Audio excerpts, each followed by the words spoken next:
Breakdown, baby.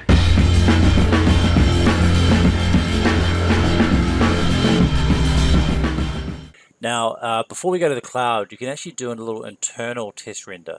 And this is just using the ray trace, and I will just use the low quality setting. These are the settings here by clicking on the arrow drop down. I'll just click on the teapot, and we'll see if this will load up and process. It's just going to give us a quick indication of how it's going to look. And now it's starting to process a little bit. Okay, so here's the image on screen, and you can see the characters have come through okay, and the model's looking alright. So we can stop that. That's just the draft render, and we're ready to take it to the cloud. Click on Render in the Cloud. Now, a couple of things to note here. Number one, you either want to be signed in or will prompt you to sign in. Because I'm signed in, it's going to tell me that I can go straight into the rendering settings here and start rendering straight away. And because I work for Autodesk, I get unlimited cloud credits. If you don't, you'll have a certain number. Typically it's 100 when you're first starting, and you can purchase more cloud credits.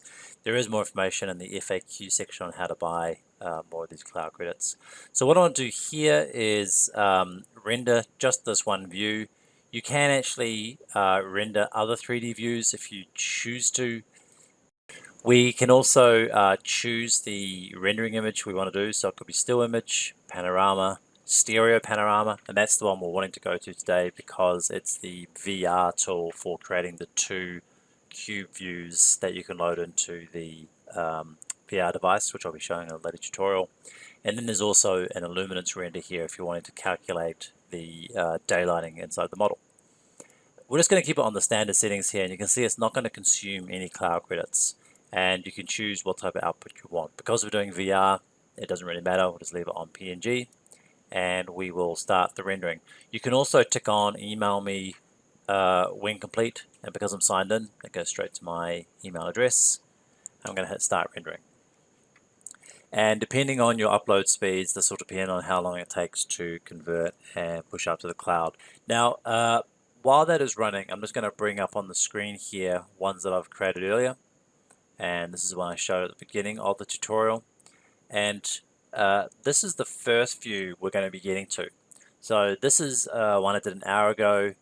Very small file size. It's 1000 pixels by 586, and it doesn't have any alpha channels or anything. It took 39 seconds to render, and it gives us a nice little example of how this is going to render with the lighting that we had set up inside of Navisworks. What I've chosen to do here on the other views is actually re-render it with a environment, with the riverbank environment. And I've got a couple running here in the background. The cool thing is you can actually see them processing or calculating on the cloud as you go. So for this one is done, and the quality is okay. I just set everything to draft, so it's a little bit pixelated, but it didn't consume many cloud credits. These ones here, I've actually chosen a much larger file size. It's actually 246 pixels. This one was commenced rendering 34 minutes ago, and you can actually see it processing. It takes a little bit of time just to load up here, and once it has loaded onto the screen, then you can click on this crosshairs here to go full screen, and you'll see it's almost done, and the quality is going to be much sharper. It's a different background environment. This is using the field environment. This is usually my preferred go-to background environment. And when that's done, it's going to be quite a nice shot. We also have down the right-hand side here a zoom button, and you can zoom in a couple of times, or you can zoom out, and it will give you a much larger field of view here. And then there's some information if you want to learn more about getting immersive, which I'll be doing in a later tutorial, and that's on how to use some of the VR devices here for viewing stereo panoramas.